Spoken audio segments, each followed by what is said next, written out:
What is up, guys? This is Daniel Levy from Half the Battle, but I already know you guys want the formal intro, so fear not. Welcome back to Half the Battle. I'm your host, as always, Daniel Levy, and today let's go ahead and recap these fights that just happened because, man, Joseph Benavidez got worked by Davison Dice Dugea Figueiredo, the new flyweight champion, or between me and you guys, and still, because we all know he won the first time, but now it was what many people would consider to be an ethical contest because he made the weight.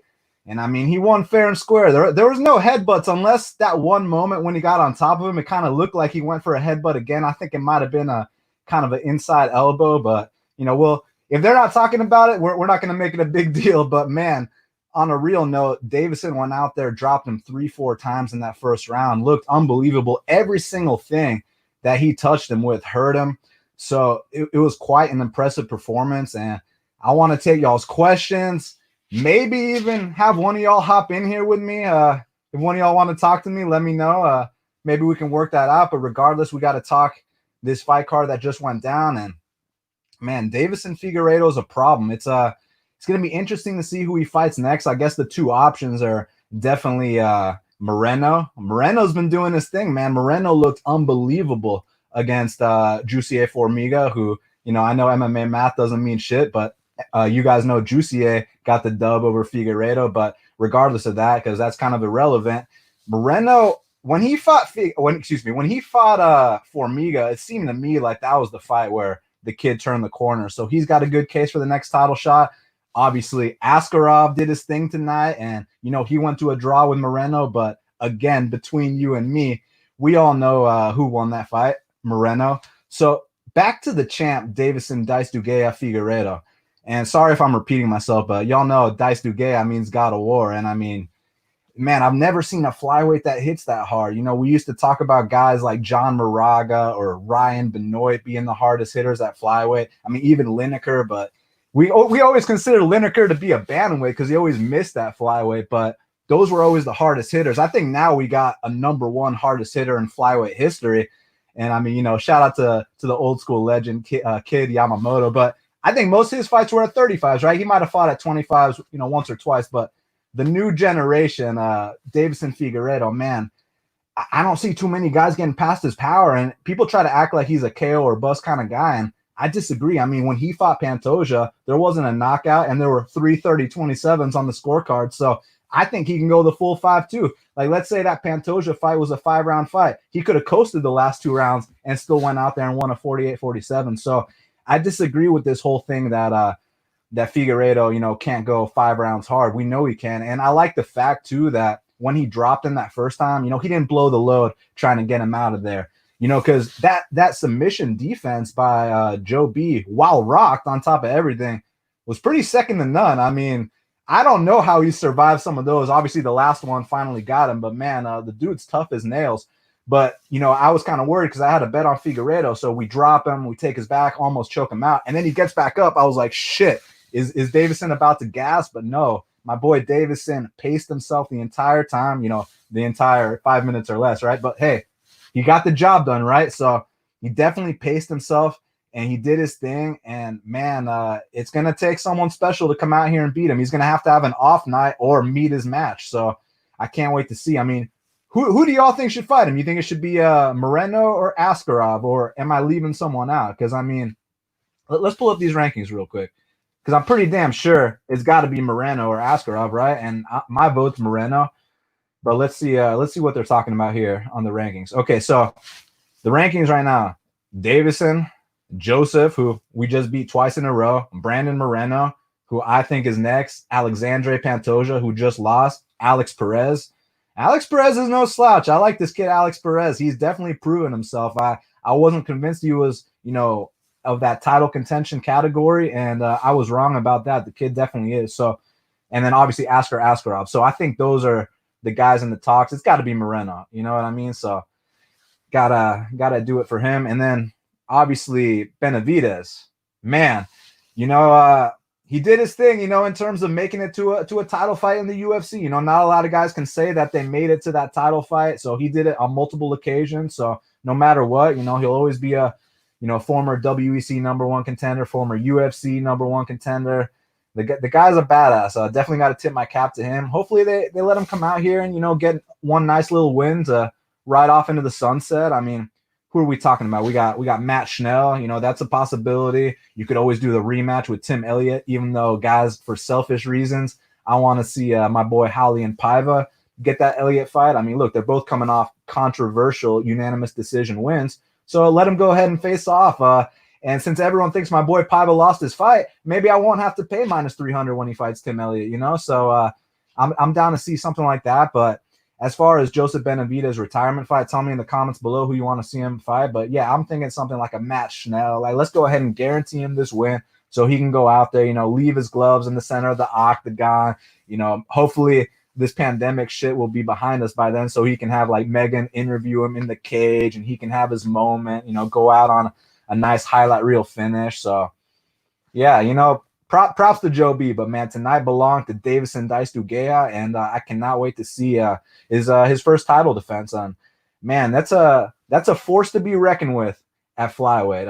Let me see what y'all are saying right now. My boy Alonzo, he's saying don't see anyone beating Figueiredo, and that's the beautiful thing about these champions, man, is that you don't see anyone beating them until someone finally beats them. Like, I remember when Anderson Silva defended the title 10 times, and I was like, you're telling me this fucking guy, Chris Weidman's going to beat him, So it's going to happen when you least expect it. And, there's probably a guy that's not even signed to the UFC right now who, is training to beat Davison, and he's going to work his way up the ranks, get that call. I mean, hey, how about that kid Al-Bazi that fought earlier today, man? That kid, that was serious. That was no bullshit at all. So the reason I'm bringing guys like that up is because, like, these current generation guys that are in the top 5, I don't really see them beating Davison. Like, I feel like if Formiga got the rematch, he ain't doing it. But maybe I should digress because, I mean, Alex Perez, Brandon Moreno, Askar Askarov, these guys are all tough. So I can't wait to see what they do next. Let me see what else y'all are saying here. This is a lot of fun. This is my first live stream, so we should do this kind of shit more often. Let's see. My boy Shark said, bet Askarov so Pantoja did me a favor, actually, but it was close. Yeah, it was close, but I felt like, it might have been 1-1 going into that third round, and, Askarov kind of pushed on the gas slightly more than Pantoja did. Pantoja kind of showed that, man, I was actually surprised that he gassed out so hard. I mean, at the same time, Askarov was really pushing that pace, man. Like, Askarov survived the early submission attempts, and he kept going forward the entire time. So that was a badass.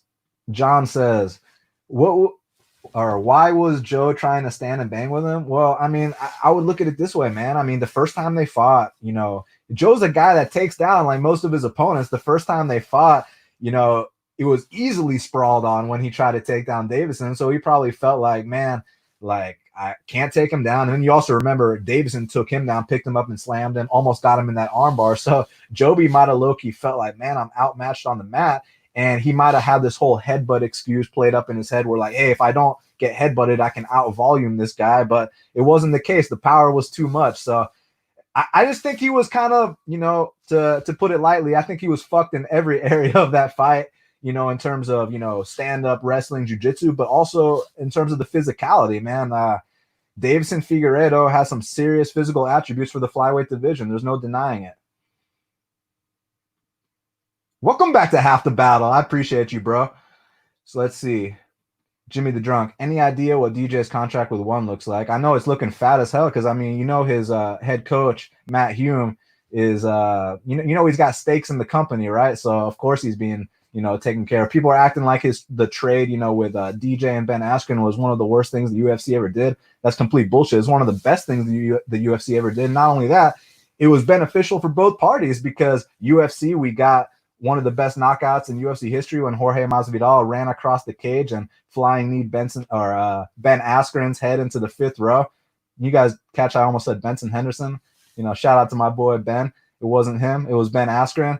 But it was mutual because DJ didn't want to be in the UFC anymore. He kind of felt like not disrespected, but he kind of felt like, he didn't really like the way the sport's going in terms of the promotion and shit like that. And, the hype behind fights. And, like, I'm not going to talk shit about my boy DJ. He's a fucking amazing fighter. Even though they offered him TJ Dillashaw, he said, no, I'd rather fight Ray Borg. Dana was like, You want Ray Borg? We'll give you Ray Borg. And then Henry, when he won the belt, he was down to fight TJ right away. So you guys already know the deal. But look, DJ's happy over there. He's getting paid right. How do we even get on this DJ talk? So let's see. Scott says, yo, I love the post-fight. Always looking for more post-fight talk live. Awesome, dude. I'll try to come through for you. Samuel's agreeing it's got to be Moreno next for the title shot. I think a lot of people agree. Frank says he'll murk Moreno. I'd like to see Figgy move the bantamweight and have a super fight with Yan. Holy shit, would that be a fight? I feel like in order to properly build up a fight like that, you got to just get Davison a couple title defenses, man. You know, he's got to go out there, defend his title against Moreno, maybe defend it against Askarov, maybe Alex Perez, and then we're looking at a dominant champion. And Yan's got some work to do in the bantamweight division too. You see these guys that are coming up. Aljamain Sterling's looking better than he ever has. Let me look at those rankings real quick because there's a bunch of other guys there too.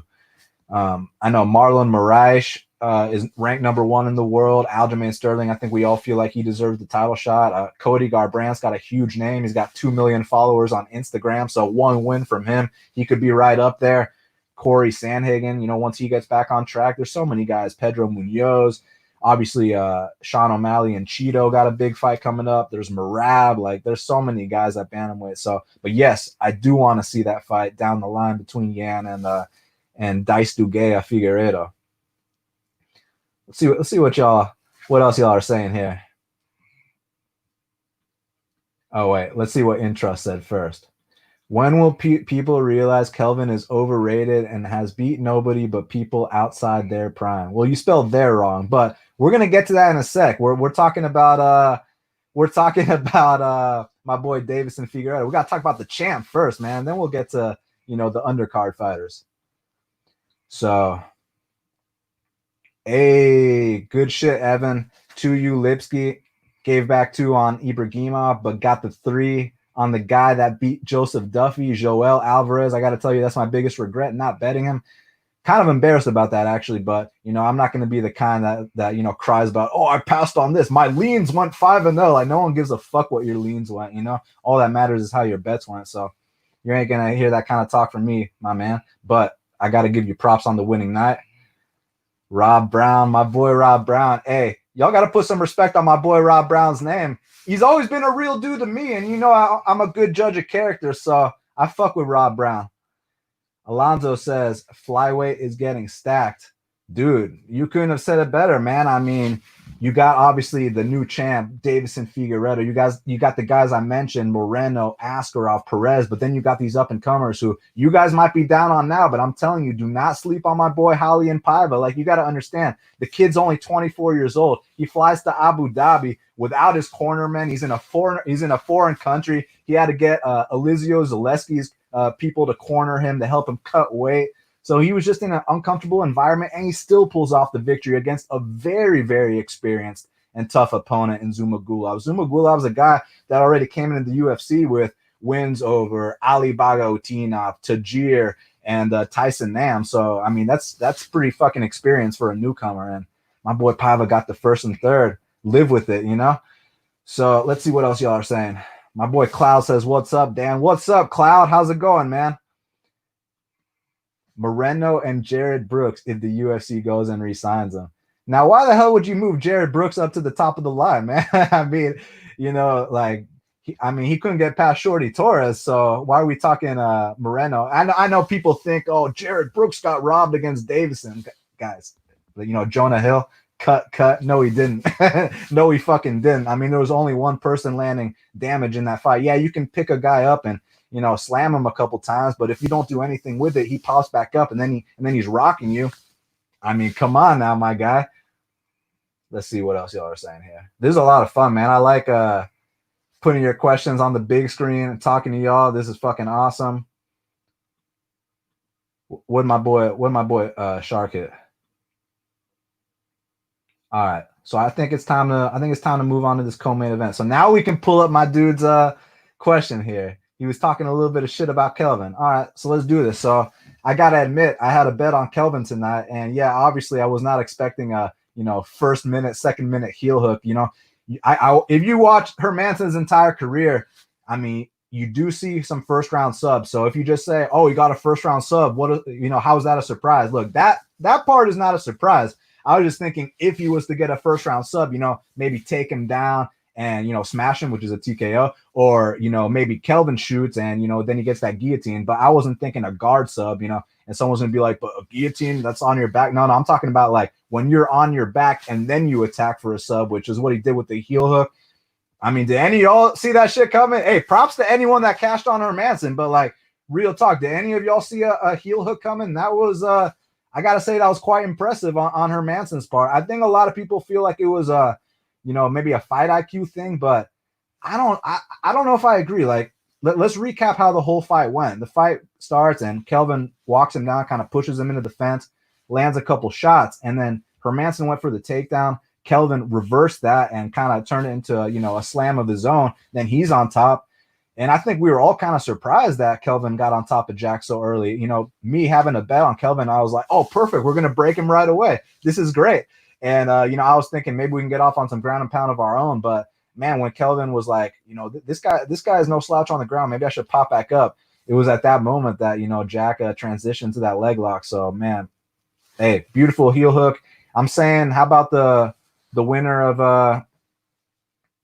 Till and Whitaker? That's what he asked for. But look, okay, when will people realize Kelvin is overrated and has beat nobody but people outside their prime? I mean, let's examine if that's actually true. That might be true. Let's see. Let me see. Typing this shit in right now. All right. So he beat Jacare and Bisping. I mean, Vitor, Tim Kennedy, Johnny Hendricks, Nate Marquardt. I mean, I guess you're right. It's just one of those things where, like, when you beat so many former champions, it ups your stock, and you do it in main events and, things along those lines. Plus, he had the great fight with Izzy. So, he won the Ultimate Fighter, beat Uriah Hall, who wasn't a, past their prime guy, but maybe overrated. So maybe you have a point, man. I don't want to admit it because I like the guy, but I mean, I just don't think that we can say that he doesn't belong in the top 15. I don't think we can take it that far, but maybe we can say that, he's not a future champion. Maybe I can agree with that. But I still feel like he's going to come out and fight hard, regardless of who he fights. It's unfortunate how this one went down. I agree, Jack. The dude is a beast. And, I want to call some people out that, I hate to be the Mr. After the fact guy and this and that, but like, how are people watching that first fight between Davison and Joe B and then confidently like picking Joe B like it was a no-brainer? Like, all you got to do is make it 5 rounds and you win this fight. Like, I don't know. Jack says, who wins out of Davison and Cejudo? What weight? You thinking 25s or 35s, or should we just go ahead and answer both? Man, that is a fucking fight right there. Right now, you got to edge Davison just because, he's not talking retirement. He's thinking about, starting his reign right now. So, when you're talking about when you think about retirement even at all, guys with slightly more hunger are going to beat you, even if you're more skilled than them. I mean, look at my boy Joelle Alvarez. I mean, I think we all agree that, Joseph Duffy might have more skills across the board, but Joelle simply wanted it more, and you saw the results tonight. Shark says, I know we are never going to see it, but how would you line Fig versus DJ? Damn, that is a good-ass fight. That is a good-ass fight. I'm not sure, dude, because it's like, would I bet Figueiredo at dog money? Yes, I would. Laying chalk against DJ, I guess, man, but is DJ still as good as he was in the UFC? That's another question. I'll be honest with you, I haven't really watched his fights overseas. I hear that he's getting some hand-fed opponents. Look, I'm happy for the guy. He's out here cashing out. He already, broke the record for most title defenses in UFC history, even though he did it against Chris Carriasso and Tim Elliott and Ray Borg. But so what? He holds the record. Look, at the end of the day, who gives a fuck who tries to discredit it? Because if you go to DJ's house right now, he's got, 10, 11, 12 belts hanging around. So there ain't shit that anybody can say. But as far as them being matched up in 2020, I personally got to favor Davison just because, he's been fighting the higher level competition these days. But DJ is such an amazing fighter that I would personally not be surprised if he was actually lined the favorite there. John Lee says he bet Askarov, Figueiredo, Sarukian, and Cater parlay. Damn, man. I wish you let me know beforehand so I could have got in on that. But hey, nice hit, my guy. Z, what's up, Z? Z says, I agree. Let them both, Fig and Yan, rack up a couple wins, and then champ versus champ should be 2 reigning champs. Yes, sir. I mean, that's how you build up that fight. You know, people got to understand that this shit's a business. They're crying about why is Peter Yan fighting Jose Aldo? Well, I mean, like, you're going to put him in there with someone that's never headlined a fight night before, or put him in there with a future Hall of Famer and let him get the biggest win of his career against someone that everybody knows. Now we're going to build up that Aljamain Sterling fight. So, yeah, let him get a couple title defenses, and then we can talk champ type fights. I mean, same thing with some of these other champs. I mean, we could see Lee fight Bullet. I know that sounds like a holy shit, that might be a massacre to some of y'all, but I'm telling you, if they defend their belts a couple times, you might see that. Let me see some of these other champs. You got Israel and Johnny Bones maybe down the line. Volkanovski, I could see him doing some shit, you know. He's been called out by the former flyweight, former bantamweight champ, so definitely a lot of super fights in our near future for sure. My boy Shark agrees with Z. It would be better if they both defend a few times. You see, my boy knows what he's talking about. Frank, did I overrate Montel or underrate Fiziev? Man, should we just go ahead and talk about the Montel Jackson fight, or should we wait? I guess we got to talk about it right now. So it's like we didn't overrate him. He just let us down type thing. You know, it was like he has all the skills and all the physical capabilities to go out there and beat Brett Johns, but sometimes it's not the skill. You know, sometimes it's not the physical capabilities, the talents, or the skill of the man. Sometimes it's the will of the man. And I got to tip my cap to the pikey. Brett Johns simply wanted it more in the second and third rounds. Like, it was clear who the superior athlete is. You know, when they struck on the feet, I mean, look, Montel comes out there, takes him down right away on the feet. He drops him. You saw the crazy shit he was doing with his length by trapping those wrists. You see the talent. And then after that first round, he just stops fighting. So you can't take anything away from Brett Johns. The guy willed himself to victory. I mean, he found the one spot he could exploit, and he took it, you know, full on. So all the credit in the world goes to Brett Johns on that. Now, as far as Montel, I mean, again, it's not that we overrated his skills. It's that he didn't perform. So I hope that, you know, he can get whatever the deal is together and come back there and show the potential that he's got. Because, I mean, wouldn't you all agree that he's better than he showed in that second and third round? Or do y'all actually think that, nah, man, you're overrating this guy? Maybe he is a fraud, but I just don't think so. I think he's supremely talented. Just like it seemed like he didn't give a fuck whether he won or he lost out there after that first round. So I don't really know. It was kind of a bizarre performance in my eyes. But again, all the credit to Brett Johns. You know, he dug deep and, you know, got knocked down bad in that first round, got taken down right away, and still had the wherewithal to go out there and win the second and third. So can't take any credit away from him. My man, what's up, bro? Quincy, I took Alvarez. Nice. What odds we talking? I know I saw a plus 305 on the board. Definitely going to wake up in the morning pissed off that I didn't take that. So, you know, Quincy, good shit, bro. John says, remember Cody said he was dropping to 25 after his fight with Rafael? Listen, I saw them trying to campaign for that fight. And listen, Cody definitely had a spectacular comeback. I'll give him that. But not only would the weight cut be something, but Davidson's power on that chin after the weight cut would be something else. So, yeah, I don't think so, man. But hey, if they want to do that big money fight, let's see it. You know, I'm down. But I think let's go ahead and give Moreno his title shot. You know, I think he earned it. Rafael looked fantastic. I'm sure you're talking about Rafael Fiziev. I learned it's not Fiziev, it's Fiziev. So, hey, Fiziev did his thing. We'll talk about him in a sec. I think we got to talk about or is he up next? Was he the featured bout? I think you might be on to something, my friend. Yes. So the fight of the night, the featured bout. I mean, should we talk about Hermansson and Gastelum a little more? Or y'all get the point? Look, Hermansson should fight Whitaker and Till, and Kelvin. We got to go back to the drawing board. But okay, Fiziev and Diakese. Fiziev, man, that fucking body kick. Y'all heard the sound of that body kick? I mean, that shit sounded like Chipper Jones hitting a fucking home run down at Turner Field back in the day. That was some shit. Like, you cringe when you hear the sound of that. And then the Matrix head movement to those head kicks.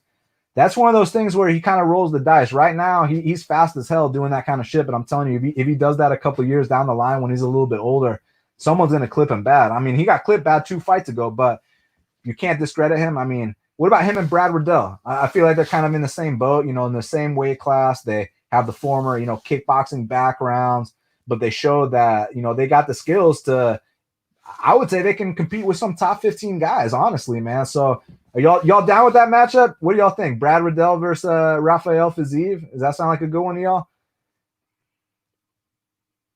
So Julian's saying he wants to fade Figueiredo against Askarov or Moreno. Interesting. You want to come on the show right now and talk to me about why you would fade Fig against Askarov or Moreno? I'm giving you an open invite. You can join me side by side. We can talk those fights because I'm actually very curious if you're serious.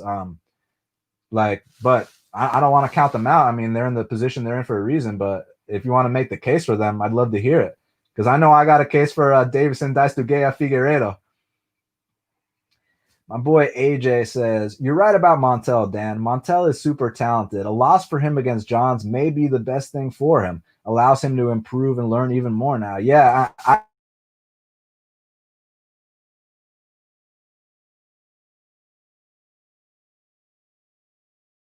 but hey, am I roboting, guys? Because I just saw the shit, spin a little bit. Hey, tell me in the comments right now if I'm freezing up or if y'all still hear me good, because I don't want this stream fucked up for y'all. You know I gotta take care of y'all. But back to my boy AJ's question. You make a good point, and I hope that's the case, man. I really, really hope that that's the case because, you only want to see a guy with that kind of, athletic capabilities just improve and evolve every single time. You see the flashes of brilliance every single time he's out, even in the 2 losses. It's just you want to see a little more consistency. And man, maybe this was a good learning lesson for him. Maybe after the 3 wins, he was feeling invincible. He felt like he patched up that hole, and maybe he got a little cocky. So I hope you're right about that, man. Where's Shaq? Hey, shout out to my boy Shaq. He's in Georgia too, man. He's doing his thing. That's my boy Shaq. Name a more dominant. You meant dominant with 2 N's. Title fight other than a flash KO. And shout out to my boy Z. This dude makes those badass thumbnails for our YouTube videos, so you got to give him a shout out. Best Call of Duty player I've ever seen. Former U.S. Army vet. I mean, bro, you're my guy, Z. Name a more dominant title fight other than a flash KO. Okay, so obviously you said to not name Conor versus Aldo. Okay, I got you. I won't do that. What about RDA versus Pettis? What about Kamaru Usman versus Woodley? Those are some pretty fucking dominant title fights, weren't they? And it was the challenger that went out there and won as an underdog both times. So those are the 2 that come up to my head right now. What about Davison both times, even though he missed weight the first time? My boy Davison's been doing his thing. Let's call him Davey God of War. So, yeah, I would go with Usman and RDA off the top of my head. I mean, I'm sure there's more. There's tons of more. What? Oh, I got one for you. What about Joanna Jędrzejczyk versus Carla Esparza? Was that dominant enough for your standards? You know what I mean? That was a pillar to post ass whooping. Let's see. Oh, you said I did the robot, and now I'm good. Good, cool. Oh yeah, hey, great example. Jones versus Shogun, or as we like to say in Brazil, Mauricio Shogun. And by the way, Shogun's fighting next week. And if any of y'all want to run the numbers for me, because you already know how I feel about rematches, I usually take the guy that won, the first time, as I did in this fight tonight with Figueiredo. There was another one. Fuck, I can't even remember. Dude, we see so many fucking fights that I don't even remember the fights. What was the other rematch that happened recently? I know I took Andrade and lost a split on that, but there was another rematch that. Oh yeah, Vulcan and Max. Thank you, judges. I really appreciate it. Even though I feel like if you start watching that fight in round 3 instead of watching the first 2, because the first 2 are clear as day, Max, but the last 3, it's like Max got up to such a lead that he was like, I'm gonna come out here and coast the last 3 rounds. And with those judges, you do not want to do that. He learned the hard way, but he will be back for sure. Maybe him and Cater. What about him and Cater? John's grappling is a problem. Yeah. I mean, I think more so than his grappling, I think it's just like the mindset, the willingness to go forward the entire time, when both guys are tired. And this guy, he was determined to get that win tonight by any means necessary. So, The kid definitely has top 15 written all over him. A plus 265 on Joelle El Fenomeno Alvarez. Good job, buddy. Okay, so I did do the robot. It wasn't just me. That's good to know. That's good to know. But I'm back now. Oh yeah, that's a good example. So speaking of BJ Penn, BJ Penn versus Joe Stevenson, that was a dominant title fight. What about BJ Penn versus Diego Sanchez? That was an ass whooping. BJ Penn versus Kenny Florian and BJ Penn versus Sean Shirk were also ass whoopings, but those were more kind of like, systematic, slow cooking type ass whoopings, whereas the Stevenson fights and the Diego Sanchez fights were, pillar to post, blood everywhere, destructions. Yeah, that was definitely a dismantling. I'll give you that. I wish they ran it the first time. It's funny. So I had tickets to go to Vegas at the Mandalay Bay to see GSP versus Nick Diaz and Carlos Condit versus BJ Penn. And then back then, Nick Diaz, he didn't show up to his press conference. So they scrapped the fight, and I already got tickets to the motherfucker. I was like, dude, I'm trying to see Nick Diaz because I believe it was supposed to be Nick Diaz's UFC debut against GSP at the time because, he was the Strikeforce champion. He had that great fight with Paul Daly. By the way, y'all noobs got to fucking watch Nick Diaz versus Paul Daly, one of the best one-round fights in UFC history. I know you got 5 minutes or less to go watch that fight once we get off this stream. Nick Diaz versus Paul Daly, unbelievable. So after his Strikeforce run, he was the hottest welterweight outside of the UFC. So he gets that UFC call, and they're going to book him champion versus champion against GSP. It's going to be one of the biggest welterweight title fights in UFC history. And then on the co-main event, BJ Penn versus Carlos Condit, who at the time were, fucking heroes. So I'm like, I'm all in. I get my tickets. And then Nick doesn't show up to the press conference. They scrap the GSP fight. And then, so I'm thinking, Carlos versus BJ. And then Carlos pulls. And then they end up doing BJ versus Nick Diaz, which was a great fight, but that was like the only good fight on the card. So I was kind of pissed off. But man, back to what we were talking about. I don't know how I got off on that rant. He says, you see Clay Collard is doing his thing in the top rank boxing this year, Dan. Dude, I have seen that. He's been out here. Hey, it's funny. Long ass time ago. So I went to see Weidman versus Silva the first time in Vegas when Weidman knocked him out. It was a shocker, by the way. The whole place went silent when that happened. No one could believe it. But on the flight home, I actually sat next to Clay Collard's coach before he was in the UFC. So we were talking. He was telling me like, I got this guy who is a future champion and this and that, and he told me like, dude, check out his fight with Justin Buchholz. It was amazing. But anyways, he ended up getting signed to the UFC. Only went like 1-3, but was like exciting every single time. Had a great fight with Max Holloway, with Alex White and some other guys, Gabriel Benitez. But when he got cut, he went back to boxing, and now he's on live television doing his thing. So shout out to Clay Collard. Jimmy says Mauricio Shogun is minus 200. Oh yeah. Hey, back to the point I was making. Thank you very much. I'm getting off track. So y'all know how I feel about these rematches and how I usually take the guy that won the first time. But I need someone to run the numbers for me on trilogies. Like, how does the person doing the third fight, compare to the first two? Because that I don't have the data on. I got the data on the first and the second. But when it comes to the third, I'm not really sure. Obviously I'm going to put the work in between now and then and find out. But if one of y'all want to run those numbers and let me know, the history of trilogies, I would love to know. So, Jimmy, thank you very much for reminding me about that. And I just saw a comment from my boy Z that I wanted to pull up. Oh, yeah, here we go. Yeah, and he spelled dominant right. No shade. Hey, TJ versus Barao 1 is a dominant title win. Yes, it is. That cannot be disputed. Man, it was historic at the time because, Barao was like a minus 700 favorite. And, he was like, 32-1. His professional record was 32-1. So they were trying to market Barao as like the Floyd Mayweather of MMA at the time. So when he lost to TJ the first time, it was a massive shock.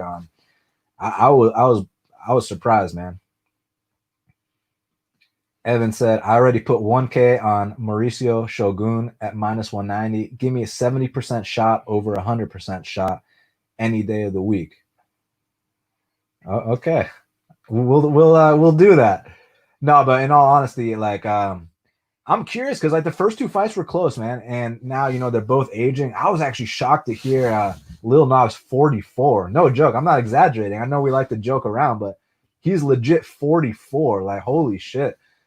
And, If you would have told me that Mauricio Shogun's going a draw with Paul Craig a couple years back, I would have said you're out your fucking mind. So it's gonna be really interesting to see what happens. 'Cause I remember the last time they fought, didn't my boy Nogueira have Shogun doing the chicken dance at one point? And actually, Shogun had a resort to the takedowns to get that dub, if I remember correctly. So, man, cannot wait. Joby has had 5 rematches, and they've all gone the same way as the first. Yeah, it's one of those things, man. You know how it goes. The Kenny Florian effect. No shade at all. I mean, they can still say they had the number 1 next to their name. They just didn't have the belt. But a lot of fighters will retire and never get a title shot. So, got to give them credit at least for that. O'Malley Cheeto prediction. Ooh, I actually have a prediction. I have a very strong opinion on that fight. I got to save it. But I will say this. This is not Terrion Ware. This is not Eddie Wineland. This is not Andre Sukumtut. And this is not the other guy he fought, Jose Teco. So that's all I got to say about that. John says, would you rather see Zombie versus Ortega or Zombie versus Cater? So how about both? How about Zombie takes care of Ortega real quick and then you make that fight? But honestly, I could see a situation where they both kind of get title shots. One guy kind of has to wait a little bit longer and this and that. But like, why not, let Volk prove himself against all the top contenders? And there's the Beat and Yair also waiting in the wings. Josh Emmett's been doing his thing. So there's definitely a lot of options for Volkanovski. And I'm curious what Max Holloway does next. Because like, I know he's coming off 2 straight losses and all that, but definitely proved his last fight, regardless of the result, that he's still a top 3 guy in the weight class. So, let's see if he, tries to fight one of the top contenders and then work his way back to a title shot if he moves up a weight class. There's just so many options. I mean, let me go ahead and read to you these rankings at featherweight, man. We got Volkanovski wearing the crown. You got Max, who's right there with him, 2 competitive fights with the champ. Zabit Magomed Sharipov, who's been doing his thing. And real quick, because I know people are going to say that my boy Zabit gasses and, yeah, he gasses or he coasts or whatever the deal is. I'm just curious to see if he does that in the 4th and 5th rounds, or if it's a situation where he'll get a second win and come back, and if he feels like he got up to such a big lead that he can just take off the 3rd round these days, in those kind of fights. I'm curious. I feel like 5-round fights are going to really let us know about the Zabit cardio thing. Like, I'm not saying it's not true. Like, there's definitely a possibility. But I'm also saying we should consider that maybe he'll get a second win in the 4th and 5th. It's happened, before. Like, you remember Jack Hermanson versus Jacare. First 2 rounds, Jack dominates. 3rd round kind of slows down. It looks like Jacare is getting the momentum back. But then Jack gets a second win and wins the 4th and 5th. So don't put it past Zabit to get a second win. We just got to, obviously confirm that firsthand. Kind of got off track. You guys already know the deal. All right, let's see. We got some new comments.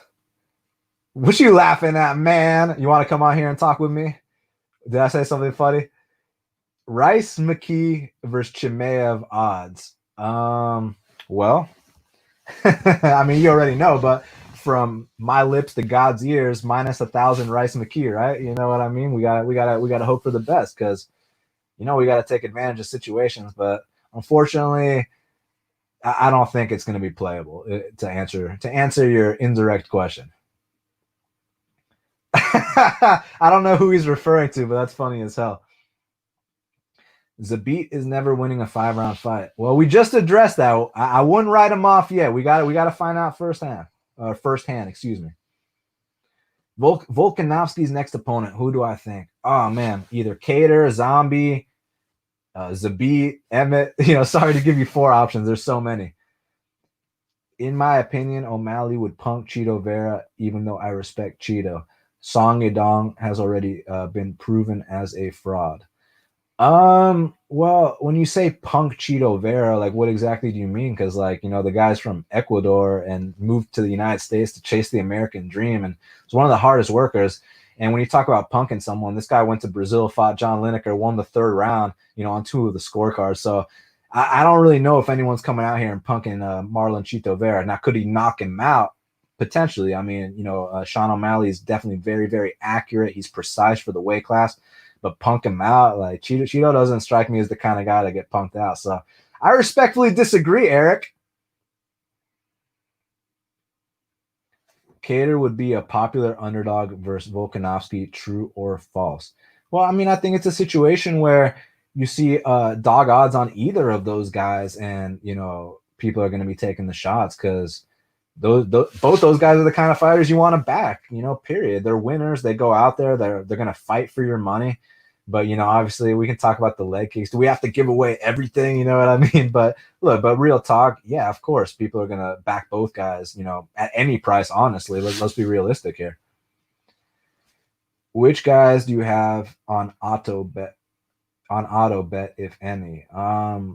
It's all about what point a fighter is at in their career. You got to ride those momentum waves, man, and figure out when they're at the end of their runs. Like, Joe Duffy, like, yeah, just because he beat Conor McGregor back in the day, just because he had a 3-round war with Poirier, in 2016, doesn't mean that in 2020 he can beat guys that aren't even in the top 50 or top 100. It's all about current form. You got to see if these guys are consistently evolving or if they're doing the opposite of that. So there's no guys that I have auto bets on, but yeah, there's guys that you want to ride their momentum right now, that are on fire for sure. Volkanovski has made me a lot of money, that's for sure. You think Izzy versus Costa will be a snooze fest like Joelle? No, not at all, because Joelle is one of those guys that, kind of like was known for taking rounds off, not just in the Izzy fight, but in his other fights. And then he comes back in that third round and knocks guys out. Whereas Paulo Costa is going to march you down from the second the bell rings and throw in combinations, throw hard, mix it up to the body. I don't think it's going to be a snooze fest at all. I think it's going to be a very exciting fight. I think that Izzy's going to try to, kind of not hit and run, but, point and counter and stuff like that. And, be on his bike and stick and move and do the whole bit. Do I think he's going to stand and bang with Paulo? Absolutely not. But I think he can win, sticking and moving. But I also think Paulo can win getting into space and landing those very heavy bombs that have knocked other men unconscious before. Keith says, Corey Anderson versus Yuri Prohaska. Who are you taking? You know who I'm taking, man. Definitely taking Yuri Prohaska by first round knockout there. Quincy says, I got Spivak in a parlay with Evloev and Dalby. Nice. The Evloev fight's interesting, man, because that kid Grundy, or as they like to say in the UK, Quincy, Grundy, he's no slouch at all, man. And you see a big dog odd on him. It'd be interesting to see what happens. Like I'm curious because Evloev is the real deal too. Evloev has been going out there taking these guys down with ease. So, but I'm curious if he can do that to Grundy, because Grundy's got some serious wrestling credentials himself, and for him to just go out there and take down a guy like Grundy, that'll tell a lot. That'll really say a lot. So I'm actually curious to hear to see if these guys are going to try to stand and bang, because sometimes when you get the two wrestlers in there, they don't even want to test each other's grappling out. They want to go out there and wrestle. So go out there and stand and bang. So I'm curious. Jimmy says they better have Cannonier on deck for replacement duties. Yeah, for sure. Cannonier, he's not coming off an injury, is he? If he's healthy, then definitely you got to get him in there, man. I think he might be up for the next title shot. He might be up for the winner of Adesanya versus Costa. I could totally see that. So definitely, yeah. So we get Cannonier to fight the winner of Costa and Adesanya, and then you get Hermanson to fight the winner of Whitaker and Till, and that winner can challenge for the next title shot. Eric says he thinks the Evloev line is a bit high. It could be. I'm curious to definitely dive into that fight and see exactly what the deal is. Are you surprised Evloev is a 2-1 favorite over Grundy? Yeah, maybe a little bit, but I gotta really confirm that and see what the deal is. Johnny Walker versus Yuri Prohaska. I mean, you don't gotta tell me twice. If they sign that fight, firsthand I'm fucking watching it. The reason I think they might not do it, let me take a look at these rankings. So they got Yuri number 8. They got Johnny number 13. I mean, why not? 8 and 13, that ain't too far apart. So yeah, I could see it. It's a very exciting fight. But again, the reason I think they might not do it is Johnny's coming off 2 L's. And even though it's a super exciting fight, I feel like they might want to get Johnny back on track. And shit, you can't even give him Devin Clark because he can't wrestle it. Like, you'd have to pray for a flying knee. So what would we do? We'd have to figure it out. Do we go the Paul Craig route? Do we throw him in there with Antigulov or one of those guys? I know they're fighting next week. Or what route should we go with Johnny Walker to get him back on track? Because, like, look, you guys can say he's a fraud and this and that. Yeah, I know he might have cost us some money against Corey, but, like, he's still really exciting. And if you give him time to develop, hopefully he can get the other parts of his game down, because those highlight reel knockouts put butts in seats, man. They're very exciting to watch.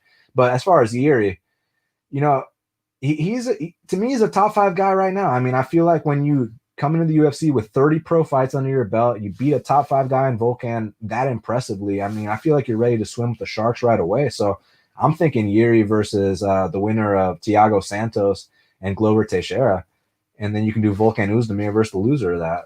That's what I'm thinking, honestly.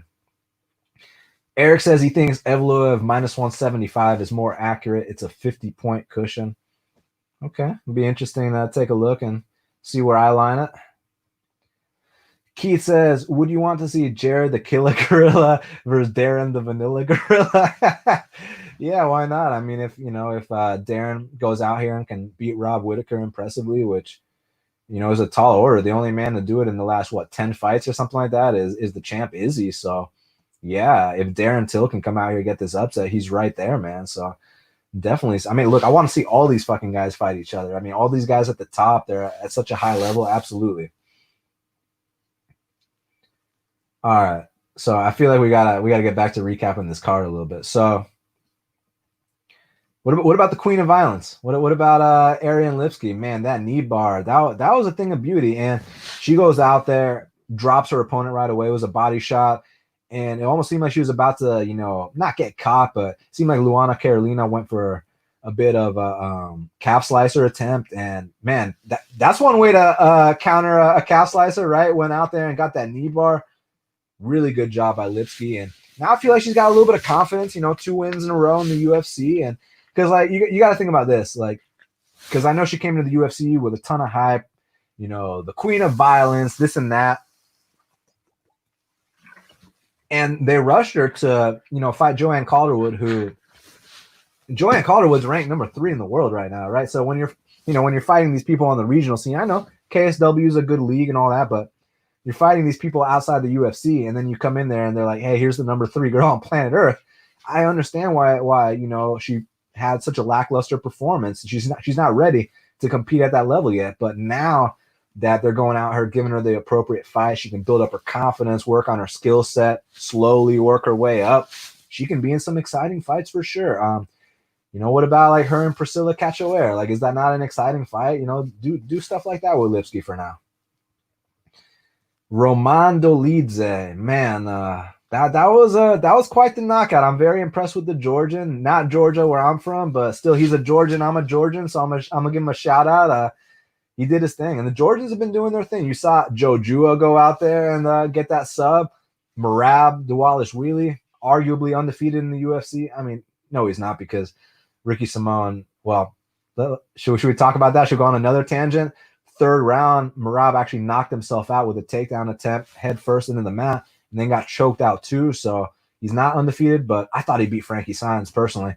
But regardless, back on track. The Georgians, man, they've been doing their thing. Jo Jua, she dropped the weight class, all of a sudden gets a 1st-round finish in the UFC. Merab, takedown machine. And tonight, Dolidze went out there and knocked out Ibragimov. Ibragimov actually tried to pace himself a little bit. And I felt like it kind of like backfired a little bit. Like, he's got to find that middle ground, man. Like, because in that first fight with Da Won Jung, it's like, okay, Cadiz, calm down, like stop, man. Like, but then in this fight, he didn't throw at all. So he's got to find that middle ground. Hopefully they give him one last chance. So Grant Dawson, man, that was dominant. Grant Dawson went out there, did his thing, and he dominated him pillar to post. I saw a lot of people talking about how Nad Nermani was live, and I've always thought he was a tough guy, but man, he looked outgunned in every area of this fight. And I like the fact that that Dawson, he was going out there doing some James Krause type stuff, man. You saw him pop the jab, you saw the calf kicks, you saw that knee come up the middle, obviously the takedown attempts. That's the best performance of Grant Dawson's career. So, man, it'll be interesting to see who he fights next. He definitely showed up tonight. Now we got to talk about Joelle Alvarez. Like I already told y'all, biggest regret of the night, not taking the plus 300 odds on Joelle Alvarez, but no one gives a fuck about what you passed on. No one gives a shit about your leans, any of that bullshit about your live bets. Like, all that matters is what you said was going to happen before the fact and then what ended up happening in reality. And, man, Joelle Alvarez went out there. And, man, if you don't have, the will to compete in the UFC at this level anymore, it don't matter who you're up against. Even a guy in Joelle who many people will argue is green or is raw or needs a lot of work and this and that. But, Joelle's been out for a year and he's been putting in some work. In his last fight with Belluardo, I know we can, call Belluardo a jobber and this and that. And it's true, but regardless, you compare that to the Damir Ismagulov fight, and yeah, I know the level of competition drop is huge. But like what I'm saying is, when you think about the 15 people that Joelle Alvarez beat outside the UFC to get to the UFC, then all of a sudden, hey, here's Damir Ismagulov in your UFC debut, right? He goes 3 rounds with him. He got schooled, but still, to go 3 rounds with a guy like that is a super valuable experience. Comes back the next fight, knocks the guy out. I mean, ties his arm behind his back, sweeps him, pounds him out. And then here against Joe Duffy, a guy who beat Conor McGregor, finishes him in the first round. So good stuff by Joelle Alvarez. Now, takes some more time to level up even more. And, well, is he ready for Mark DeCasey yet? Or is that too big of a step up? Should we take it slow? Should we feed him Alex Wyatt? Should we, what do y'all think is next for Joelle Alvarez? Jamie Malarkey? What are we thinking here? Let me know here in the comments. I saw something from my boy AJ. Arman Sarukian is super legit. Can't wait to see the significant improvements he's going to make fight to fight. I know, right? Holy shit. I mean, that kid, he was phenomenal tonight, wasn't he? To see the different facets of his striking we always saw glimpses here and there. I know you saw that fight on the regional scene where he knocked that dude out with the head kick, but to see him consistently throw kicks throughout this fight and to really dictate where it was going. He even took down the former ADCC champion, Davi Hamosh, to the mat and had zero fears inside his guard. So that was a super legit performance. And you think about it, to make your UFC debut against the guy he did, I mean, like I already said, one doesn't simply make their UFC debut against Islam Makhachev, and none of us would have held it against him if he went out there and got finished or got owned or anything like that. He goes out there, gets a fight of the night, has a very exciting fight. Next fight against Olivier Aubin-Mercier. And yeah, we might be down on Mercier, but Mercier can be a tough out. Like, Mercier is a 12-fight UFC veteran. Mercier was a finalist on The Ultimate Fighter. So to go out there in your second UFC fight, beat that guy, and between you and me, man, he won 14 minutes of that fight. The only second of that fight he didn't win was, one knee and one head kick. Aside from that, Arman won that entire fight. And then tonight, to go out there against Davi, that was a statement. So we're definitely going to be keeping our eyes on Arman Sarukian. Evan says, to be fair, Carolina is only a quarter notch better than Cachoeira.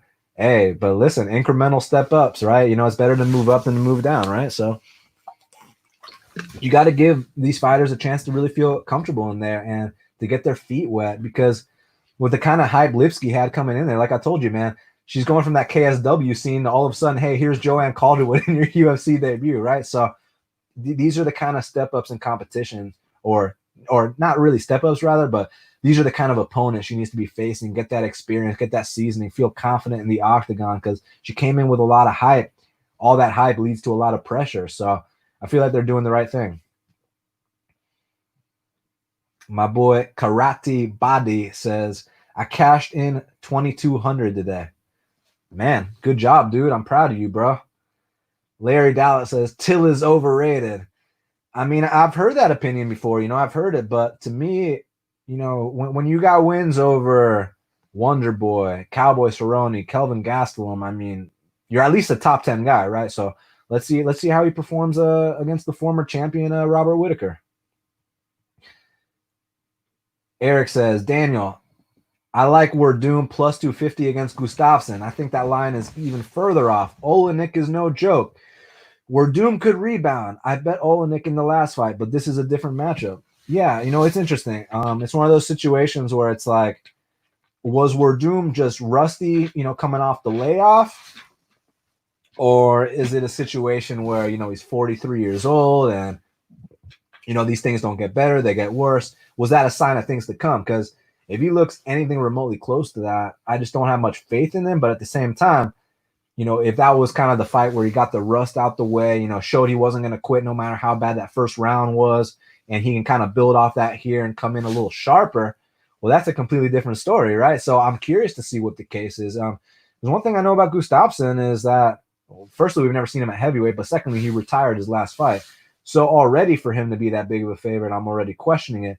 It's just one of those things where if you consider both guys in their prime, is it a situation where, Gustafsson can kind of dance around and out-volume him? Or is this kind of a joke because, maybe a little recency bias because of how bad Werdum looked in that last fight? Because Werdum at his best, at heavyweight, I feel like he beats Gustafsson. It's just, was that last fight just a sign of, hey, he's completely done, man? Or should we kind of play into the whole, he was rusty coming off a layoff angle? So, Eric, you let me know. Maybe at plus 250, we should roll the dice and try to find out, right? Like, is it a situation like that? So it's interesting. One guy touched gold, and one guy was always the bridesmaid. So, all right, let's see what else. Andrew says, matchup Johnny Walker with Alonzo Menafield. See who the bigger fraud is. Oh, man. I mean, look, man, are they frauds? In terms of winning a UFC title, okay, yeah, but like we can always count on these two to go out there and have exciting fights at least, and you match them up with the right opponent, and they'll have like some highlight reel knockouts. So they're exciting guys. Look, not everyone's going to be a world champion, not everyone's going to be a top 5 guy, but a lot of guys still have a place in the company. I feel like these two do as well. You just got to give them the right opponents. We're not trying to put them in there with Francis Ngannou or Jairzinho or anything. You know what I mean? Or actually, sorry, those are 205ers. We're not trying to put him in there with Jiri Prochaska or Dominic Reyes or anything like that. We got to take it slow and let him have some fun fights. Like, who you got between Walker and Ryan Spann? Like, can you for sure tell me with a straight face that Ryan Spann wins that fight, or do you think there's a chance he gets knocked out? Because he struggled his last fight with Sam Alvey, so it'd be interesting to see. She says Lipsky is always going to have inflated betting lines. That's my problem with her. Is that true though? Because she was only like minus 120, minus 130 tonight, and she finished it like a minus 1,000. So maybe that's not entirely true, man. I know those other times she was a chalk favorite, like against Molly, but that's where you take Molly plus 245. And what was up with Tyler Santos the other night? Like, why couldn't she do that against Barella? Like, do you guys understand? Like, here's what I'm saying. I get it, UFC jitters and this and that, but like, all I'm saying, guys, is that if Tyler Santos fought to 10% of her capabilities against Barella, she wins that fight easily. So it's bizarre to me. But yeah, as far as these inflated betting lines, hey, minus 130 didn't look so inflated to me tonight, did it? So, but yeah, next fight she'll be a juiced favorite depending on the opponent. This is a good question, my guy.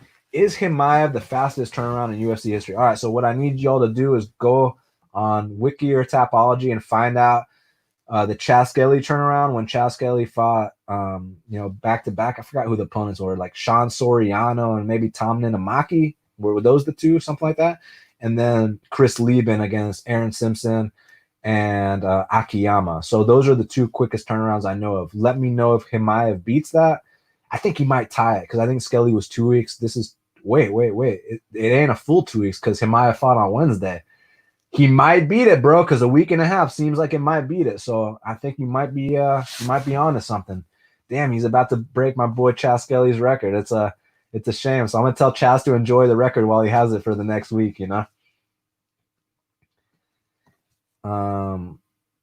Quincy says he knew Carolina would lose. She needs to get back in the gym and work after she heals up. Yeah, I mean, win or lose, you got to go back to the gym and work. You know what I mean? If you want to win in this game, you better work no matter what.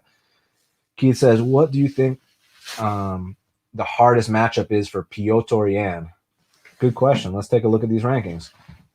So we got Marlon Moraes, Aljamain Sterling, Cody Garbrandt, Corey Sandhagen, Pedro Munoz.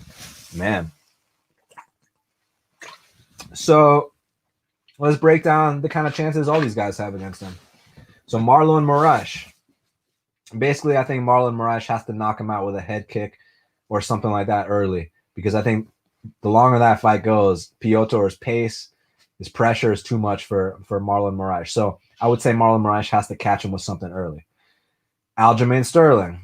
Now that's an interesting fight because obviously Aljo's super legit on the mat, and now he's in the best version possible of himself because like back in the day, everyone would always talk about his potential, but he wasn't quite up to the level yet. But now that he is up to the level, now he can go out there, take guys' backs one time and finish them right away. And his stand-up's gotten a lot better too. He's got unbelievable output.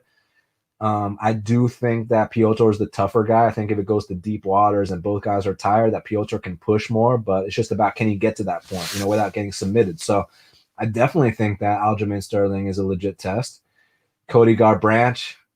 Cody might be a little faster, but I just feel like when Piotr touches his chin, you guys already know the deal. Corey Sandhagen. I like the kid a lot, the output king, but he's got to go back to the drawing board after that fight.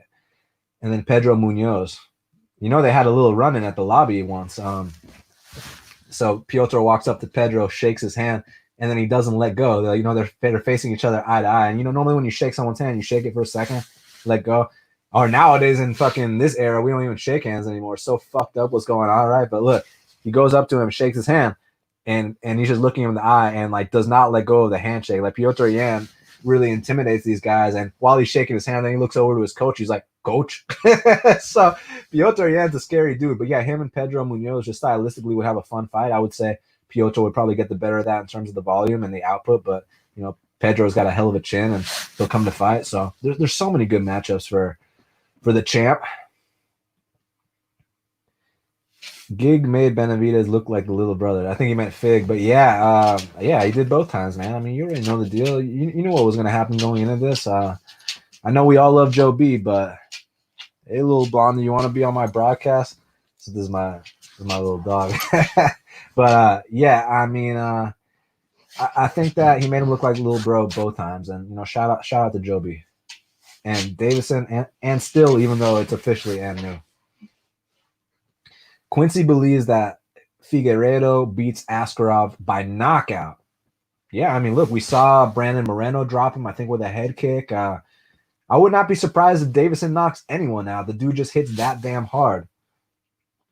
Keith says, dude, the Brett Johns decision, he landed like 10 strikes. I know, but the thing is, like, Montel landed less than 10 strikes in round 2 and 3, right? Montel didn't do shit after that first round. It was crazy. It's like, Montel, I just need a little bit more effort and you win this fight. And he let Brett Johns out hustle him in the second and third. So Montel's got no one to blame but himself. It's like, dude, you got all the physical capabilities. You're better than this guy across the board. Go out there and prove it. And he didn't. Brett Johns outworked him. So, much respect to Brett Johns. Karate Body says, I kept telling people Nad had fought 2 smaller guys and wasn't on Dawson's level. Man, they should have listened to you, man. They should have listened to you. I hope you cashed out.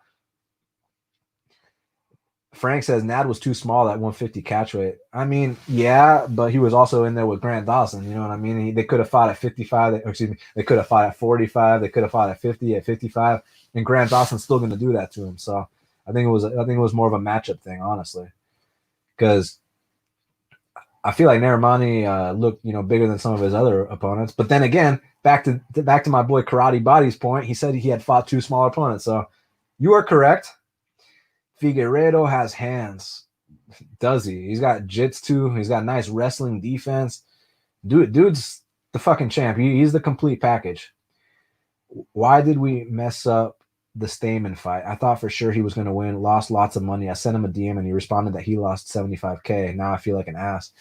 Yeah, I mean, that was the absolute worst Stamen's ever looked. And it wasn't even that Jimmy Rivera looked that great. It was honestly Stamen, like, from going from your best performance to your worst performance. I know, different opponent and this and that, but man, that was the worst Stamen's ever looked. So yeah, I agree with you. And yeah, I feel for him, 75K swing, because I'm guessing that's what his win bonus would have been. Yeah, it sucks, man. Props to Jimmy on the dub, though, coming off a year layoff. A lot of people counting him out, and he went out there and won clearly, in my opinion. Marab versus Yan. So I like that fight, but I don't feel like Marab's quite ready for that yet, And honestly, I think Yan actually has some very underrated wrestling. You just haven't really seen much of it, but dude can wrestle. Dude can wrestle for real, and, he trains at a gym over in Thailand where they got some serious world-class wrestlers to work with every single day. So I think a lot of people are going to be surprised about what he does. But Merab, he's got a good fight coming up, doesn't he? I don't even remember what it is. Let me see. Or one of y'all let me know in the comments. But didn't he just get booked for something? Or am I imagining that? Y'all let me know. I think Benavidez was only taken out 1 or 2 times. Yeah, I know. It's just like similar thing to Montel Jackson. He stopped throwing after the first round. So, yeah, they got to work on those things, man. Where is all the American talent? Almost all the champs are foreigners. Let's find out if that's really true. All right. Well, firstly, the pound-for-pound king, John Jones, is American. Kamaru Usman, I know he has got that Nigerian flag, but was he born in the States or not? Someone let me know. But yeah, it appears as though Stipe Miocic, good old American there. So look, the baddest man on planet Earth is American, and the pound for pound best fighter on planet Earth is American. But look, shout out to all the other champions. It just shows that all this talent is developing in these foreign countries, man. And it's a beautiful thing to see how worldwide this sport is. I remember back in the day where the best fighters in the world were either from America, Brazil, or Russia. And it was just those 3 places, and no one gave a fuck about any other place, right? But now you got, champions from New Zealand, from Australia. Let's check out where China. Where officially is Valentina from? Because I know sometimes it's Kyrgyzstan, sometimes it's Peru, sometimes it's Russia. So Valentina. Who else we got? Habib, Kamaru, Israel. I mean, dude, listen, they're doing their thing all over the world. You got to respect it. It's a beautiful thing to see how much our sport's evolving. Frank says, Aljo would be my pick over Piotr Yan. You think he would out-volume him on the feet, or you think he would take his back and choke him out? It'd be interesting to find out. Oh, okay. Someone let me know what the matchup was. Okay, so I'm not tripping. Dodson versus Merab. And Quincy says he likes Dodson over Merab. So you're telling me he stuffs the takedowns and potentially gets a knockdown or so, or something like that, or knocks him out? Because on paper or pre-tape, I feel like it's a tough matchup for Dodson. I feel like he's physically outsized. I feel like he's slowing down. Nathaniel Wood got a little bit too cocky that fight week. And one thing about Merab is that he lives in the gym. This guy doesn't get ahead of himself. Nathaniel Wood was acting like the fight was over before it even started, but I don't think Merab would handle it like that.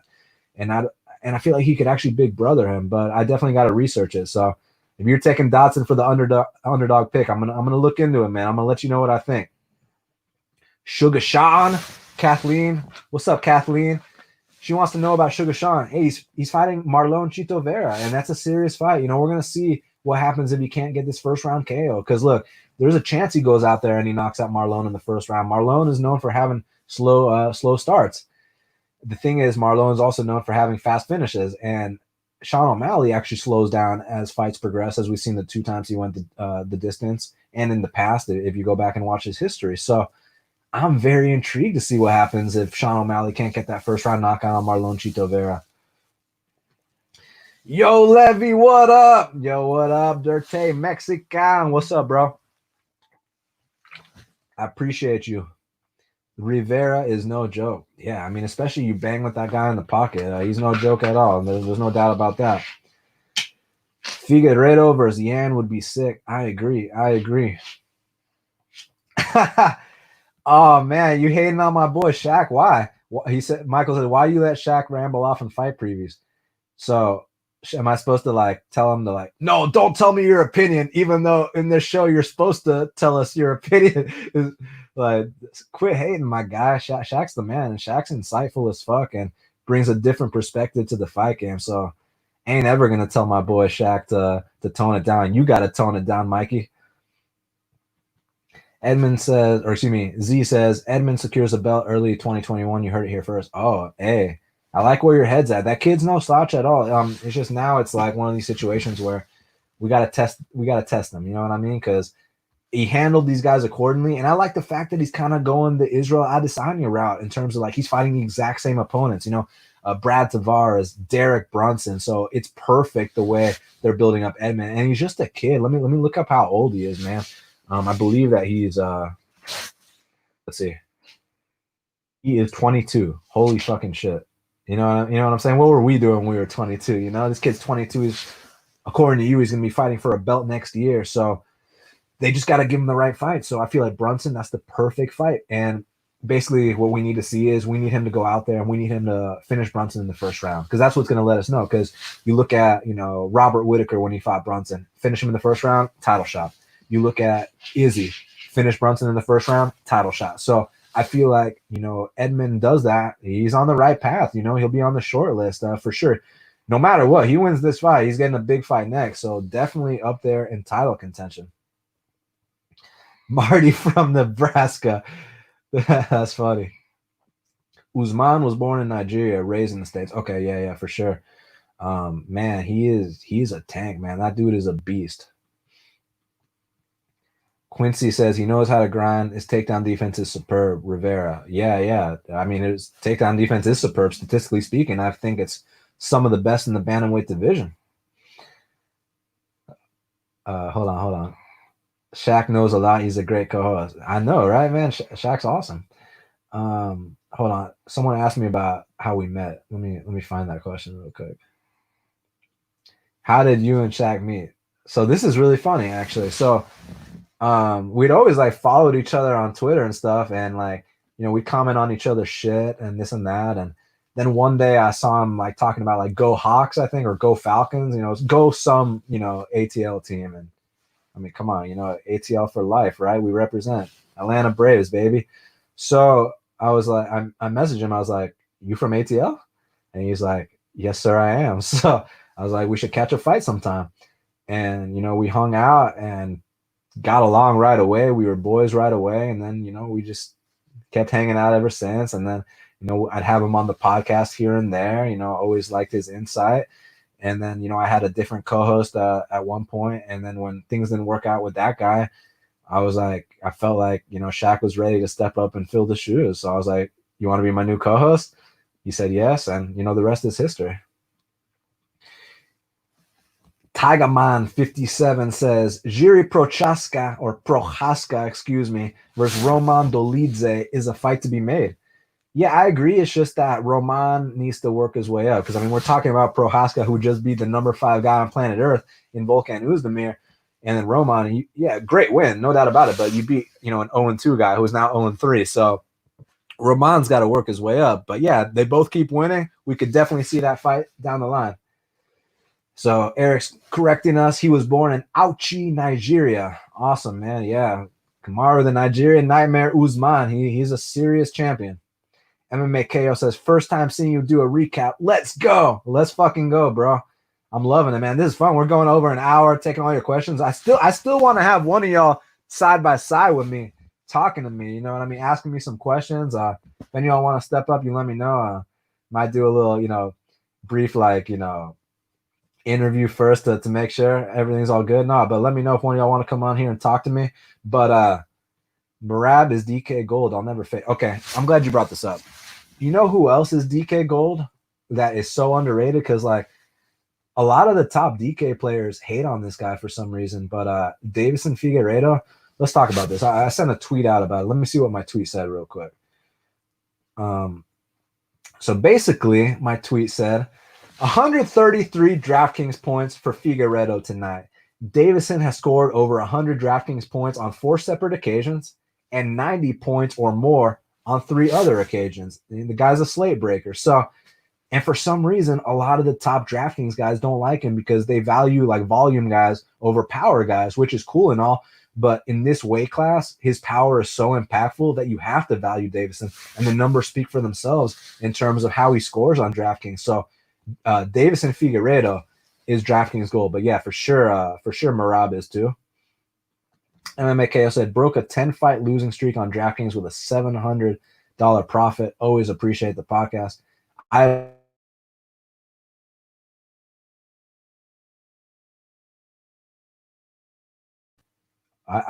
hope you heard what I said. I think I might have froze again, but I said I appreciate you appreciating the podcast, and I'm really happy for you getting that $700 profit.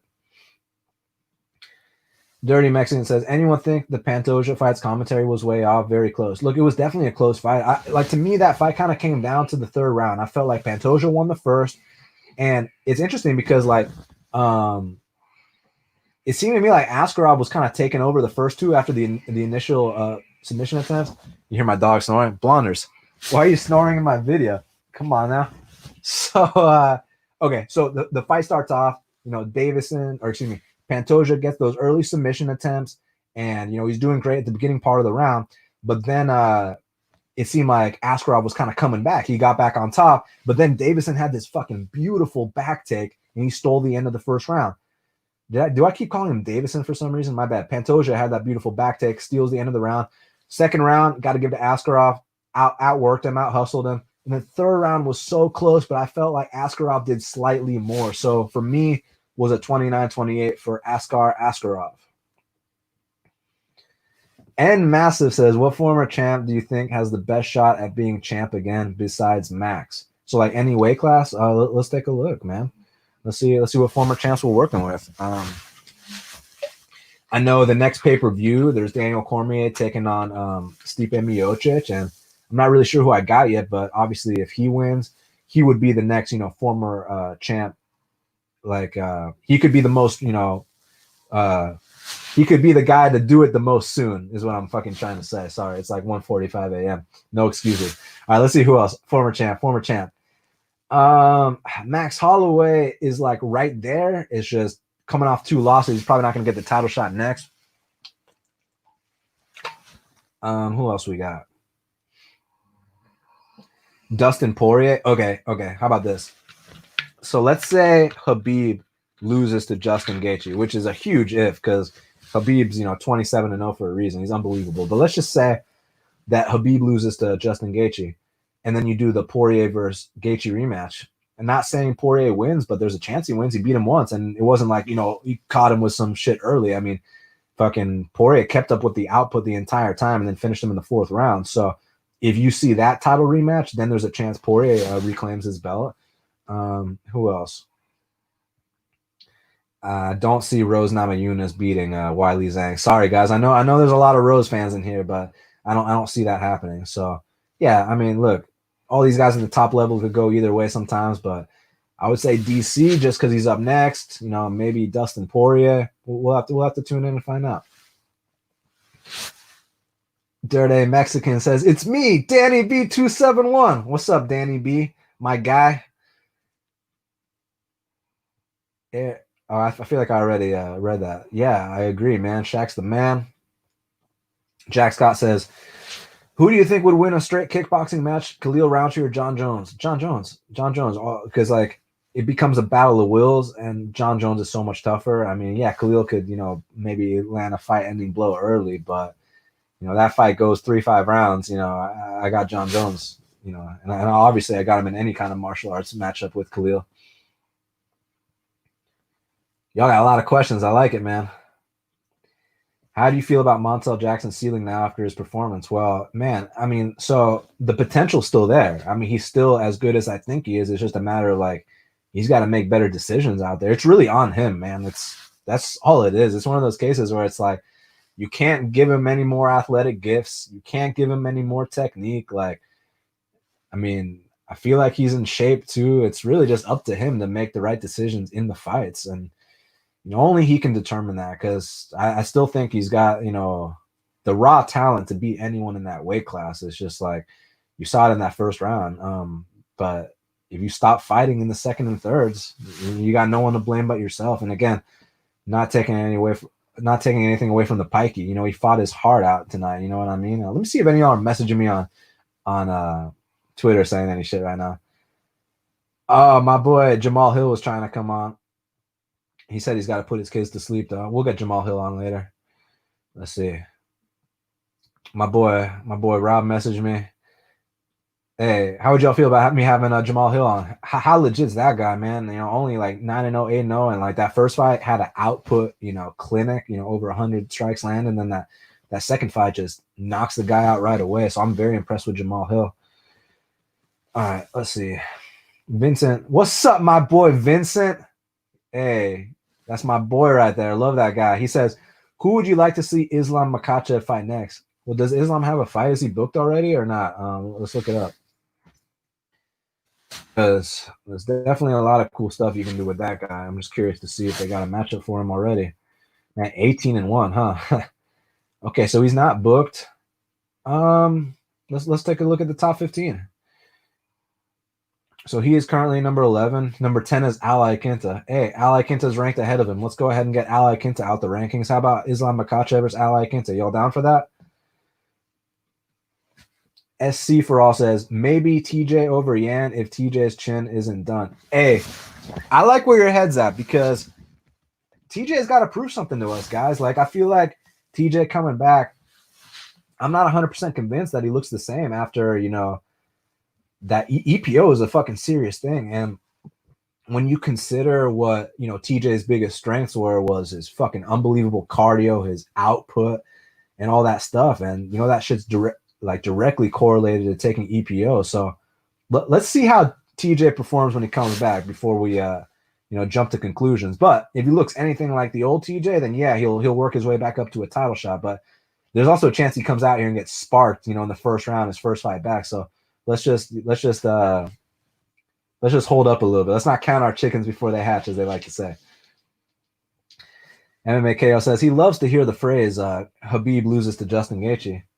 Yeah, well, it'll be interesting, man. You know, you don't just go 27-0, and you know, obviously Justin Gaethje, one of the hardest hitters, and he's got the D1 wrestling. So the wrestling exchanges are going to tell us a lot in that fight. But like, I feel like Khabib's stand-up is really underrated. You know, in that Ali Quinta fight, he felt so unthreatened by Ali Quinta that he's literally out there, you know, putting on a jab clinic against the guy. So I feel like and he knocked down Conor McGregor. So I feel like Khabib's stand-up is really underrated. Let me see. Someone asked me about Jamal Hill is gifted. Yeah, he's fucking awesome.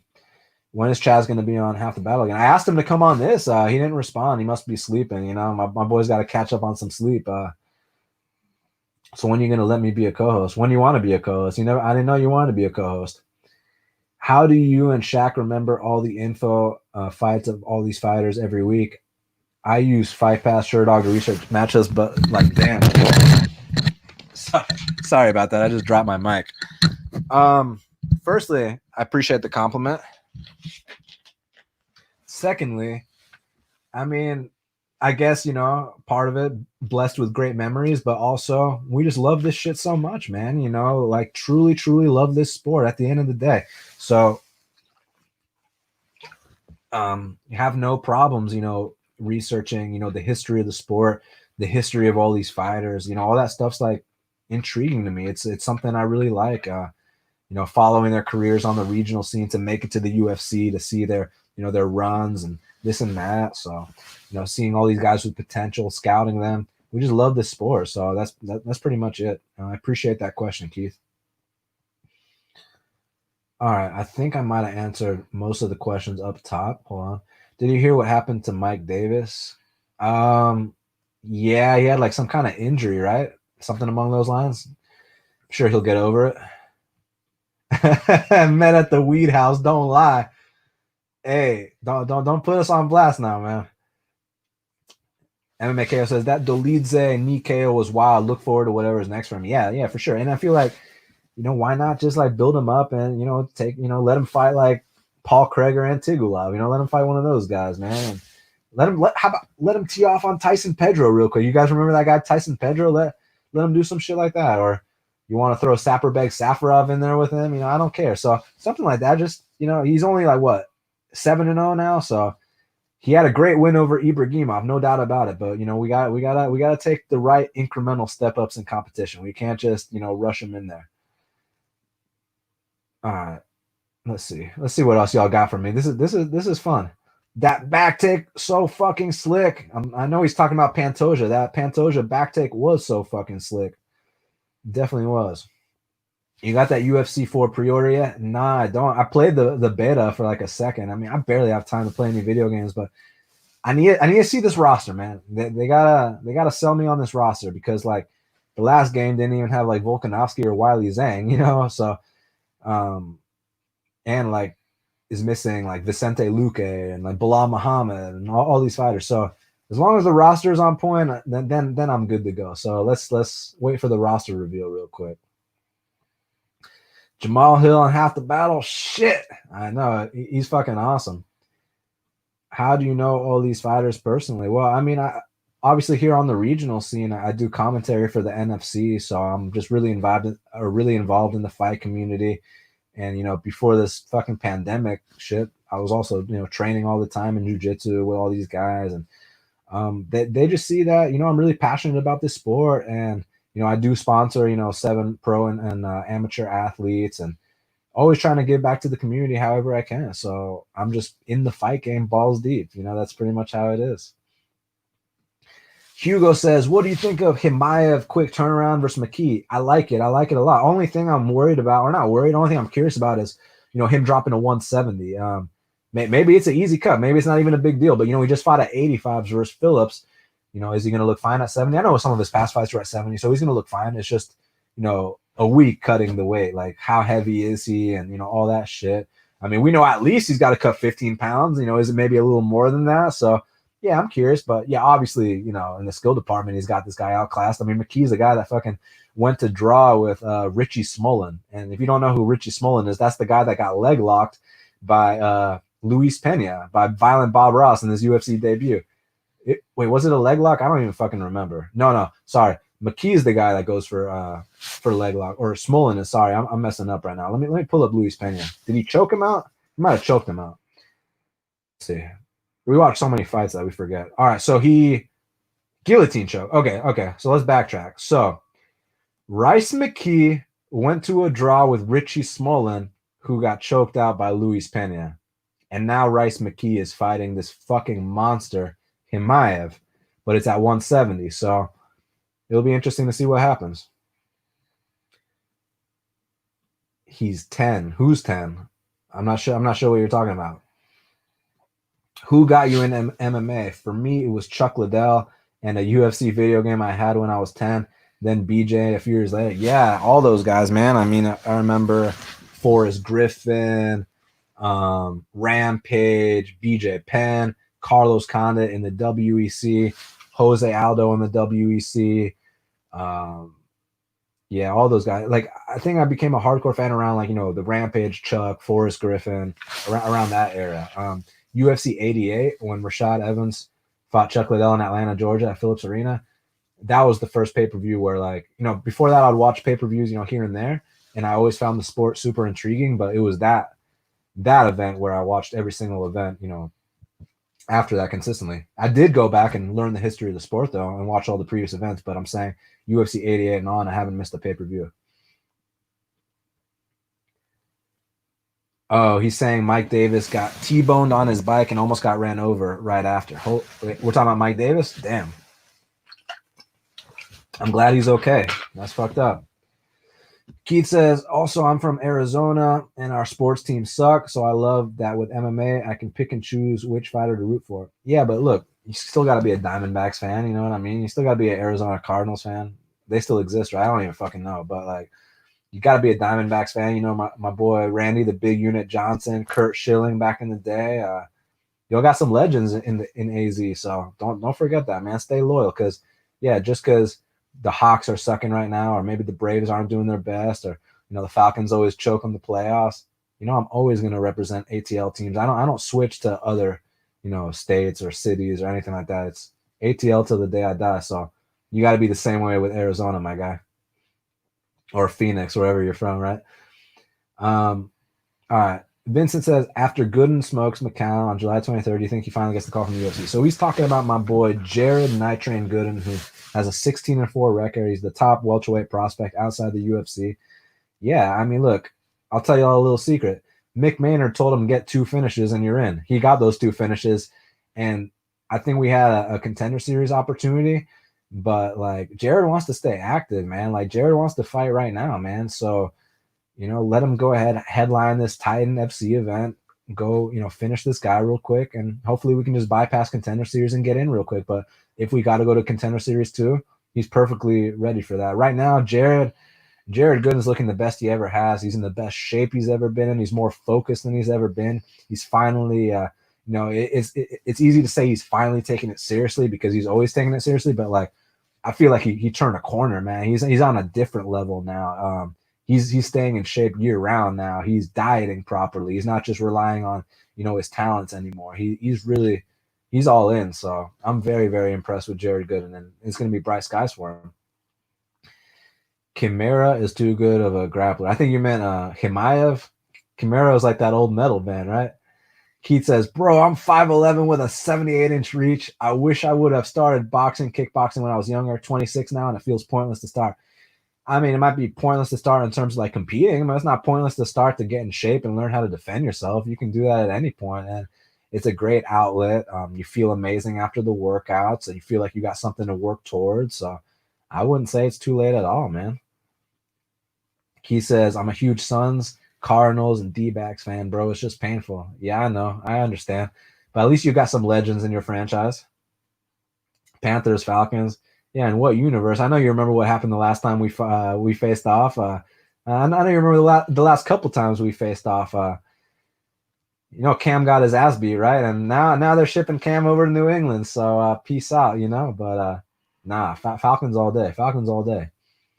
How do you feel about O'Malley versus Cheeto? I already told you how I feel. Basically, that O'Malley better get him out of there early, or it'll be a long night for him. Phoenix has some interesting teams. Coyotes had a great year. Gastelum quick tap. Yeah, but the thing is, man, if he had not tapped, he would have got his ACL torn. So it's like tap or beat or sit out for a whole year. So I can't say I blame him. Man, I think I covered all y'all's questions. So real quick, let me see what fights I missed on this thing. So okay, we talked. How about Amir Al-Bazi? Amir Al-Bazi looked pretty fucking good, right? He went out there.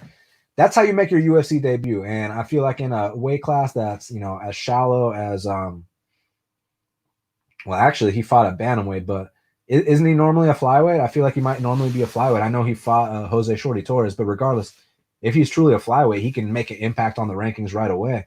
So definitely want to see what's next for Amir Al-Bazi. Have you heard of Nick Piccini and Dennis fighting out of Long Island? No, I haven't, but I'll definitely keep my eye out for them. Quick tap and heel hook don't relate. Yeah, I know, right? Like, it's like, bro, if you don't tap out to that heel hook, man, you're sitting out for a whole year, and who knows when you're coming back, right? Thanks, Dano. Appreciate you, fam. I appreciate you, fam. The other one fights for Sarah. Oh, Sarah Longo. Oh, okay. Eric says Al-Bazi was mega technical, but Malcolm Gordon wasn't UFC ready. Yeah, but hear me out on this. At least Al-Bazi didn't go out there and win like a close split decision or this or that. He went out there and he finished this guy exactly how you're supposed to. He treated him like he wasn't UFC material. So that's why I give the guy a lot of credit, especially in his debut, to go out there and put on that kind of performance. Very curious to see what he does next. Definitely. And then obviously we talked about Saruki and he looked amazing. And last but not least, Sergey Spivak. I was actually surprised one of the judges scored that a draw. It means that they scored the first 2 rounds for Felipe, the third for Spivak. I kind of disagree. I thought Spivak kind of won every round, but it was what it is. We'll have to see what he does next, but definitely maturing a bit. But guys, thank you so very, very much for joining me on this very special, I guess, fan Q&A, fight recap, whatever the case may be. It's been a lot of fun. My first live stream. Definitely look to do more of these soon. And make sure you follow me on Twitter at bestfightpicks, bestfightpicks.com. Subscribe to Half the Battle on iTunes, SoundCloud, YouTube, Stitcher, Spotify, all the places where we are available. We'll be back next week for the Whitaker versus Till card.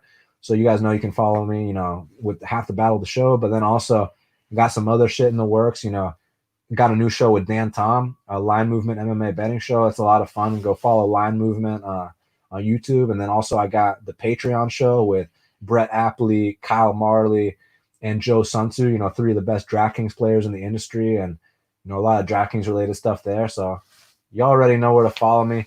Really appreciate y'all very, very much. Until the next time, if y'all are betting on other things, let's cash these bets. But regardless, stay safe. We will speak soon. Fuck it. Until the next time, let's cash these bets.